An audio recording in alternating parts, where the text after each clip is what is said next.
Mr. Van Harten, could you please tell me what is the Western outlook on the dialogue of civilizations?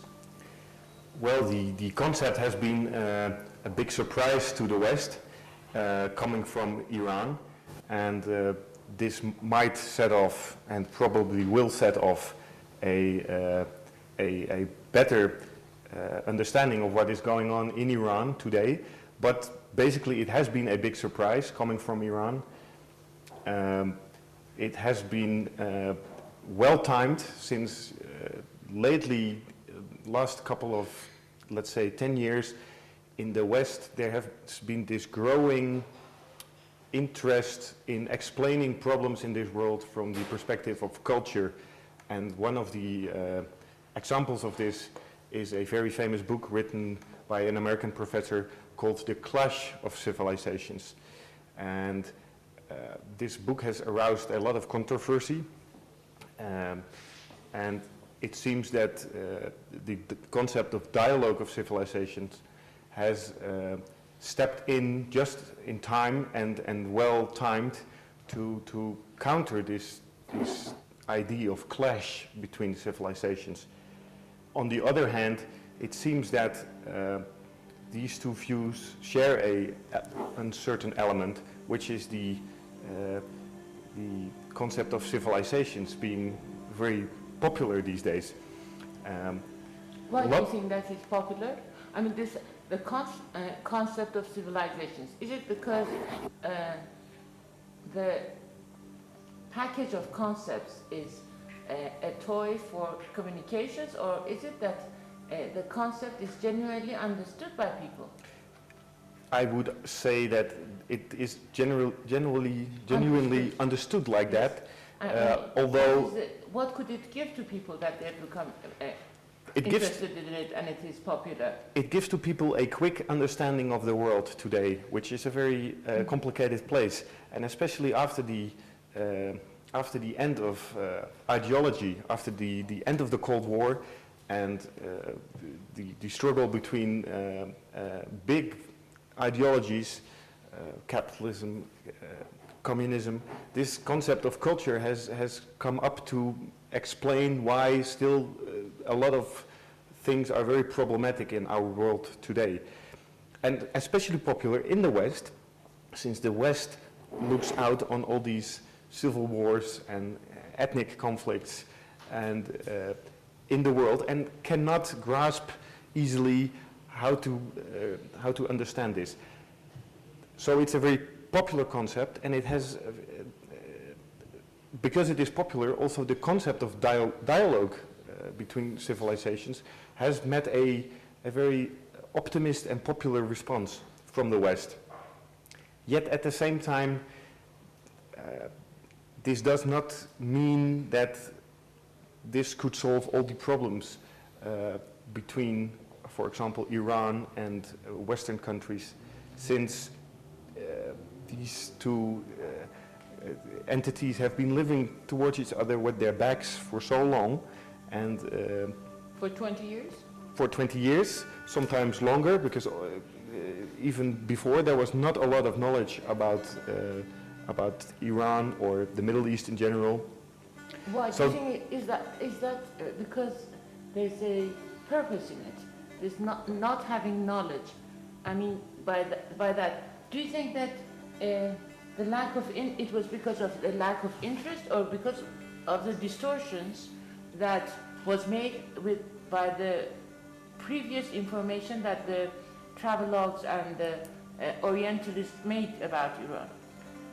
There have definitely been these distortions, and it is fair to say, as Edward Said argues, that power can never be disconnected from any analysis. So wherever one is and whenever who talks to, one should be aware that these cannot be separated, and one should always take a critical perspective. Yet I think that although the distortions were there has never been a true conspiracy. Coming from the West, I can say that actually the disappointing element in Western Middle Eastern relations has been the lack of interest. This does not go for governments necessarily, because at the government level there are strategic interests and economic interests, but when it comes to the people, there has never been any hatred or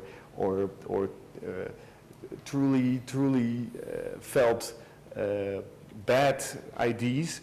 There's only been a lack of information, and as soon as this can be adjusted, I'm sure there's a lot to learn. And so also in this way the dialogue of civilizations could help enormously if it gets the winning hand also in the West. As for now, I don't think that it is so popular, because this needs time to overcome these the history of neglect, so to speak.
What do you think would be the rewards that would be important in this new game?